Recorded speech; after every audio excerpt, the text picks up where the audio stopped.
Hello and welcome to CSM Mistakes Were Made.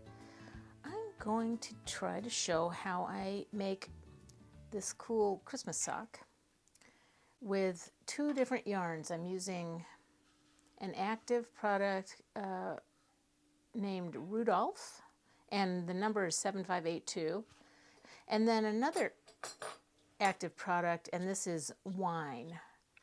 What I want to show folks is how I recreated the sock that was posted on the Rudolph Facebook site with a link to a YouTube video by Monika Rosendahl. And I'll leave a link to the video in the description.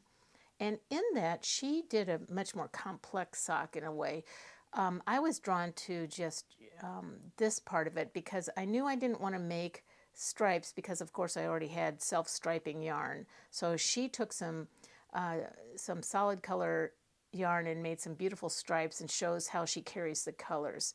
I'm not going to do that in this. All I want to show people is how to crank this little cuff. It's really cute and it's sort of easy. This cute edge has 5 little short row segments, and then it's hung, and you start with 12 rows. I did a second pair of socks with 15 rows thinking I'd like it better, but I actually like the original 12 that I think Monika shows. So there's 12 rows.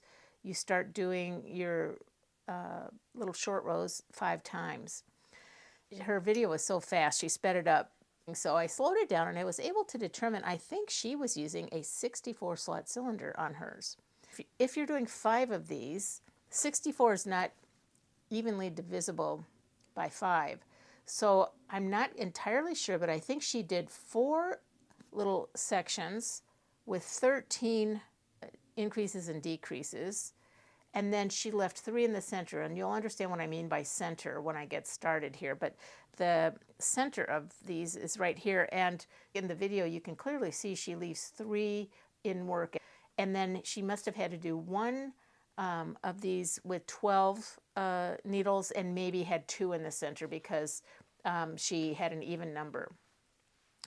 I'll put this in the description in case you have a 72 slot cylinder and you want to do that. And 72 is also not divisible by 5.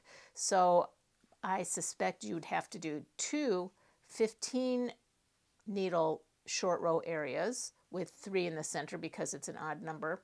And then 3 14 rows, all to add up to 72 needles. And then with the 14 being an even number, you'll have 2 in the center. So I'll be showing my sock done on this 60 slot cylinder.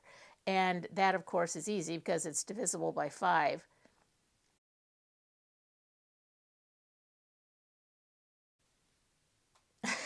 I think I did the math wrong. So that should be 12 needles. So I have 5 areas of short rows, just like all of these do. All of these, you really want 5. I think it looks better to have an uneven number, 5 little pointed things. So I will do 5 sections of 12 with 2 in the center, again, because that 12 is an even number and you can't get the 3 that Monika achieved on most of hers in her video. What I dug out to try to do this and make it a little easier on myself is I dug out needles that I have that I painted red. So I have 2 here, 2 here, 2 here, 2 here, and 2 here. And so I highly recommend doing something so that you can easily know without having to count all the time. Most of us have some sort of heel forks, and hers I think are made by Rudolph. And I love mine. These are made by Dave Lord. Their tines are wider apart.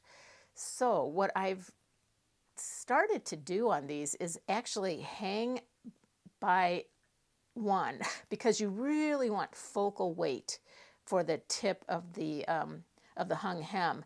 The Rudolph ones have the tines closer together and they work a little bit better in my opinion. But I like these Dave Lord ones.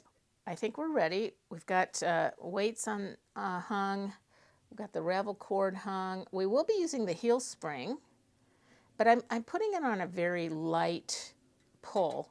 On my machine, if you pull it down, this gives a lot more tension, and I don't need that for this. All I need is just to get the the slack out.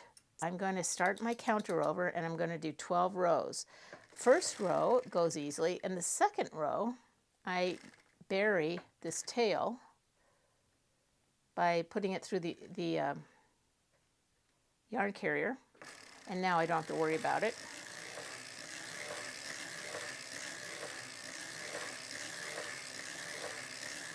So we're at 11, we'll go to 6 o'clock at 12. So now we're going to start the short rows. And what we're going to do is take all of the needles out of work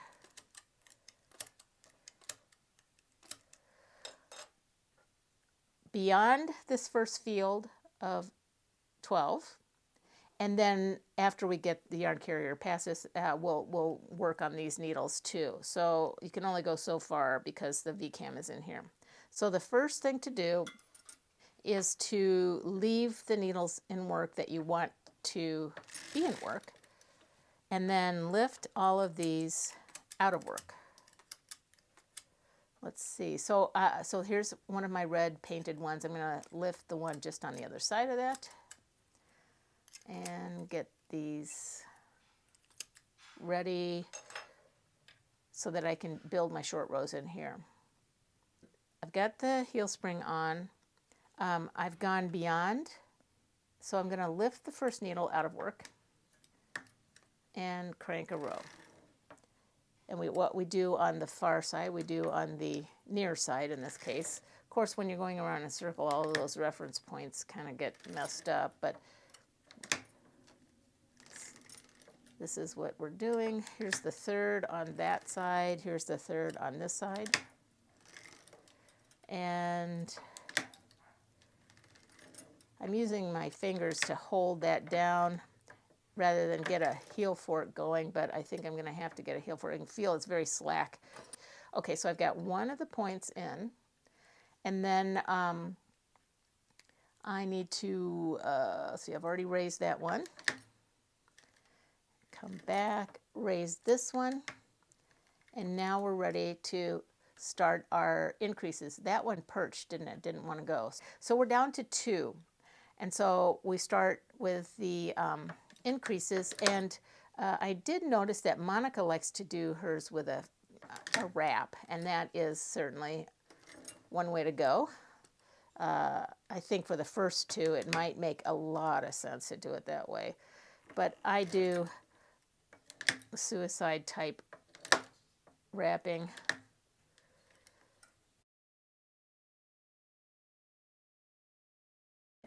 It's supposed to save me time, but I'm not so sure it does. But you can see how I'm actually holding down the stitches with my finger, and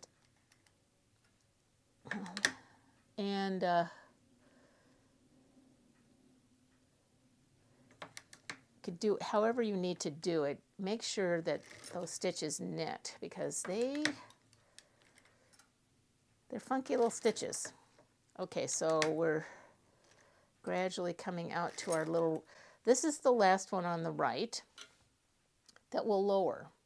Now, Monika would pull that around like that, and but she also, I noticed that she pulls in the needle from the next group. She wraps that upright needle from the next group, and what I think that does, what I know it does, is it helps prevent a hole here.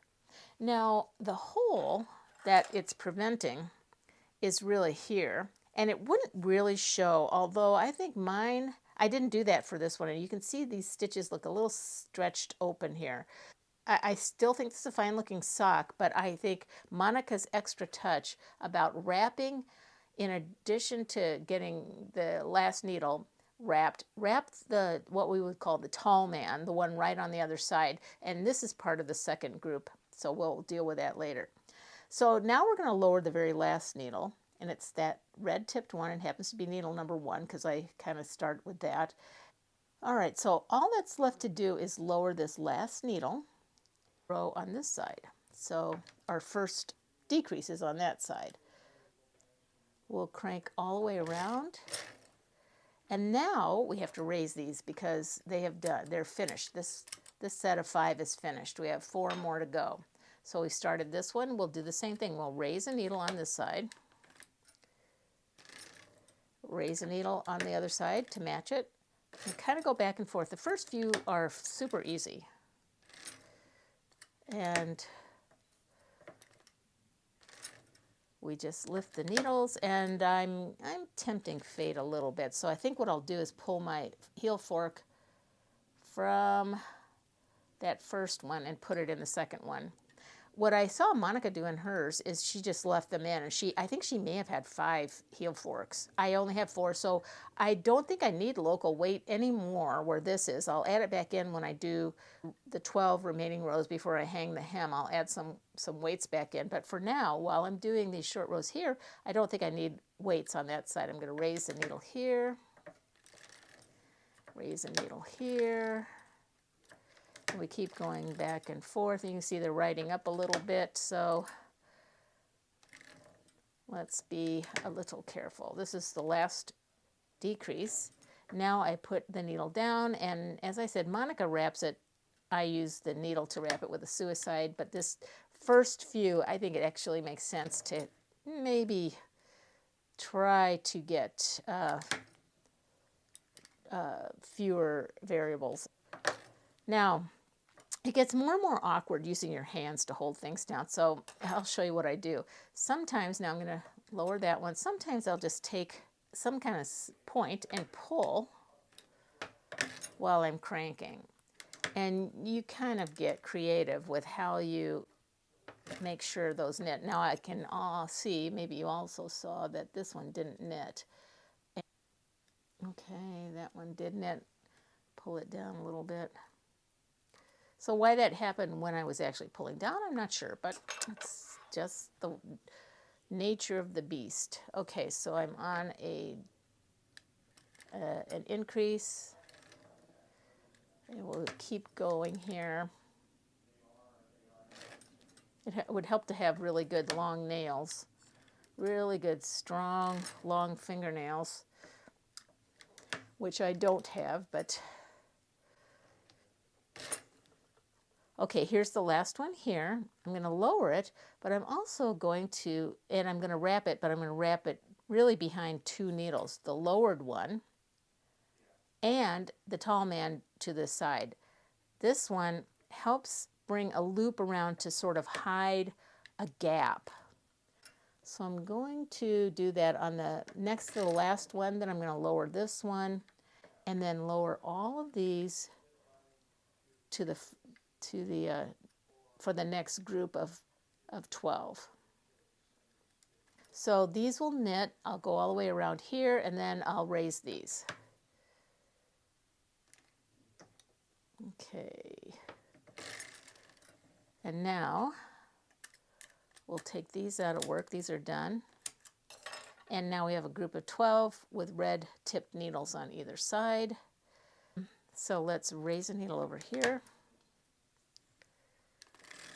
Raise a needle over here, raise a needle here.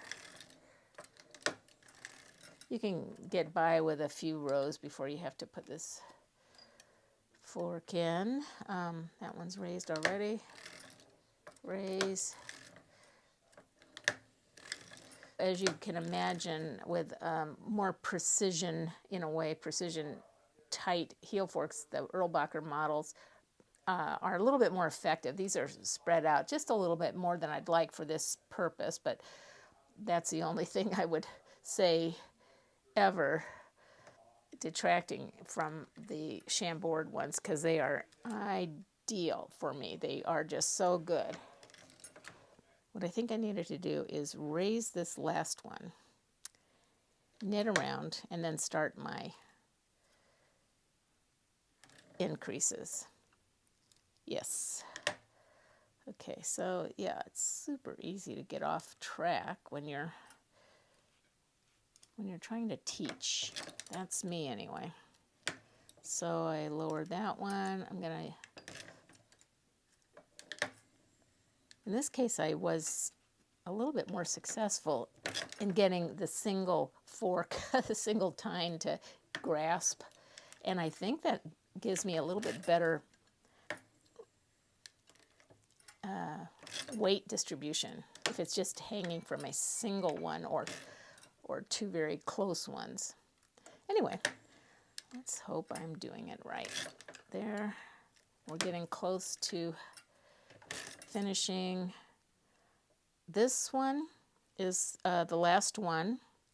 We're going to wrap it behind just because we're also going to wrap the tall man next to it. Otherwise, I would just do a suicide wrap on this red one. But because we're also wrapping the tall man next to it, I'm just going to go ahead and wrap or put the yarn behind both. Okay, and then this one goes down. But before I crank, I'm going to lower the next group of 12 and make sure the latches are open. Okay, and then I'm going to crank around, and then we have to raise these. Now that they're done, they are out of work. Okay, we have 2 more to do. This is looking very good.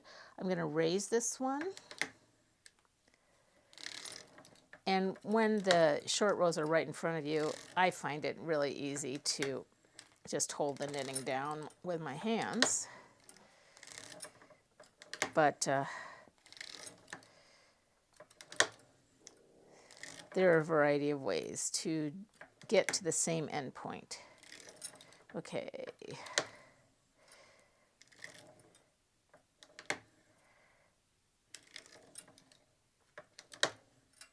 Okay, now I can tell that is very slack. So let's get this guy from over yonder and put that single fork in. Okay, I'm going to lower this one on the right and knit. Lower this one on the left. Okay, that one didn't knit right there. Put that over. It always looks hideous until you neaten it up a little bit. Lower this one.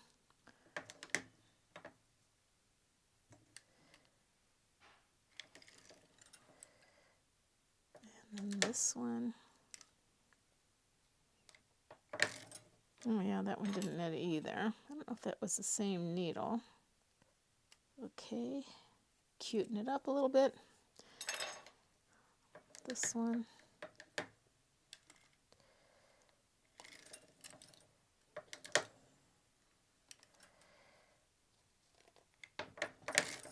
That's good. Yeah, sometimes when your machine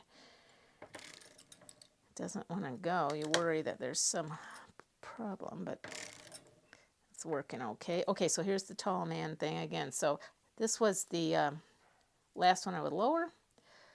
Ordinarily, I could just do a suicide, but I'm going to wrap it around, but I'm also going to wrap that tall man right next to it. Okay, and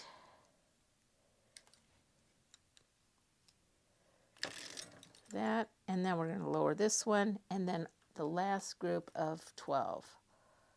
So this is the last increase over here, and then we go all the way around, and we need to lift these out of work because they've done their job.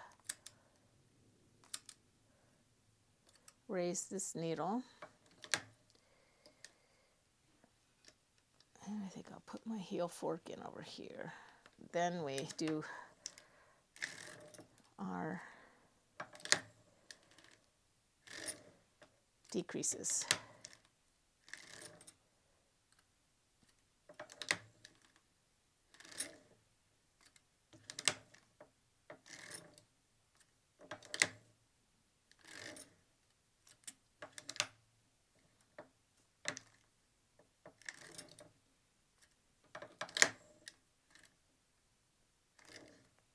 Okay, this is the last decrease. And again, this is a good opportunity. See, I only leave 2 in work, whereas Monika's video with 64 needles left 3 in work. I think all but one of the little points left 3 in work. And I don't think it matters, but I think even numbers kind of require the center to be evenly numbered. Get an increase on that one, and then an increase with the needle wanting to close.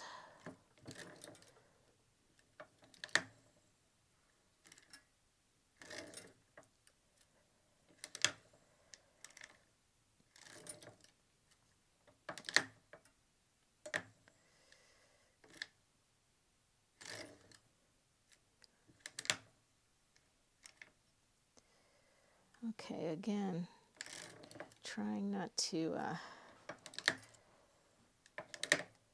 inadvertently drop a stitch. And here's the second to last. This is the last one. I normally do a suicide, but because it's the last one on this side, I'm going to wrap the tall man. So I've got the yarn going around the lowered needle, the newly lowered needle, and needle number 1, which was the first of 12 needles in the first group. So I'm going to try to, and then I'm going to lower this one, and then we're going to put all of these back in work. Okay, I'm going to start my counter over because this is where I need to start my 12 more rows so that that is in the center. These little things are in the center when I hang the hem. Okay, so this one's down. It's got the wrap ready for the increase. This is a good time to add some more weights in because all of these little pockets are somewhat slack. So because I only have 4 instead of 5 heel forks, I kind of evenly distribute these around. And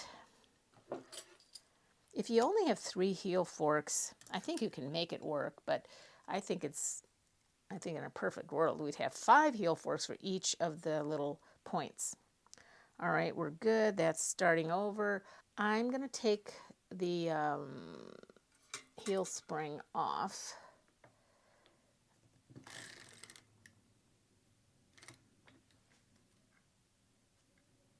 For the second half, or right before I hang the hem. So I need 12 rows. Okay, counting 1, 2,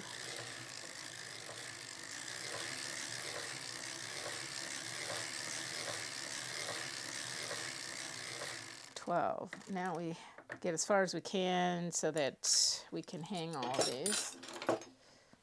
So when you pull it up and you find this tuft, that's where you know you're wanting to find that very first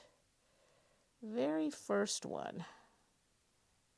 And I'm not sure you can see it, but there's a diagonal one there. It kind of goes like more diagonal. The other ones are straight across. This diagonal one is the one we buried. Pick that one, but I want to dig out the actual running thread from that it kind of covers up, and that's this one right here. I find the first one, and then I just go around. This takes time.